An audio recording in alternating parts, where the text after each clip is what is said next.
Welcome back, everyone, to another fantastic episode of Storytime with me, your host, Patrick King. Today we're going to be reading In the Children's Garden. The reason why we're doing this is my school is heavily grounded, puns, in nature. And we do a garden every year.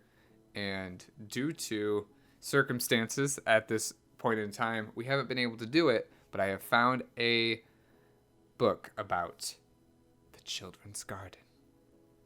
So let's explore the children's garden. On an open lot between Old City Park and Maestro Finelli's music school, there's a garden patch grown by children who live in the neighborhood. A sign on the garden's gate says, "Children's Garden, welcome." That means, come in, please. Listen, see, smell, touch, even taste.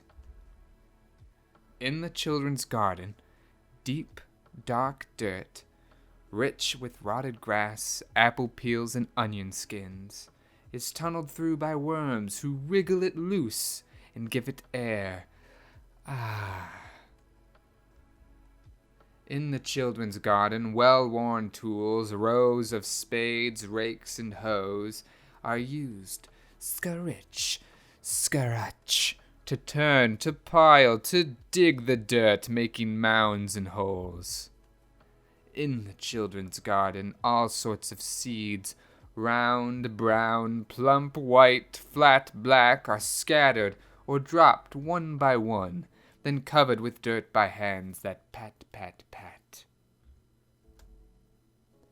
In the children's garden, boxes, pots, and plots full of dirt and seeds get soaked by showers from clouds or hoses, buckets or cans, so everything stays drip, drop, damp, even under the sizzling sun. Flowers. In the children's garden, tender sprouts pop out of soft dirt beds, slim stemmed with leaves and twos, all small, yet strong enough to stretch their green tops up and reach their root toes down. In the children's garden, corn rows, strawberry clumps, pumpkin tangles, lettuce groups, tomato clusters, sunflower stands, zucchini tumbles, and green bean tents grow, forming patterns that fill the spaces with leaves and flowers, vegetables and dirt. In the children's garden, children call, "Listen to those crows caw and cackle." Well, talk back. Tell them to stay out of our corn. "Get out of our corn, crows!" Look at the shape of this funny tomato. Ha! It's a clown's head with a big red nose. Smell the spearmint I grew. Rub it with your fingers. I like to chew it. Minty. Whew! Pulling weeds is hot, hard work. It's cool in the bean tent. Let's take a rest. In the children's garden, near the gate, dust-brown children carrying brimful baskets home stop a moment to watch while a sunflower does an evening dance, nodding its shaggy head and rustling its leafy dress. On the gate, the sign still says, "Children's Garden, welcome."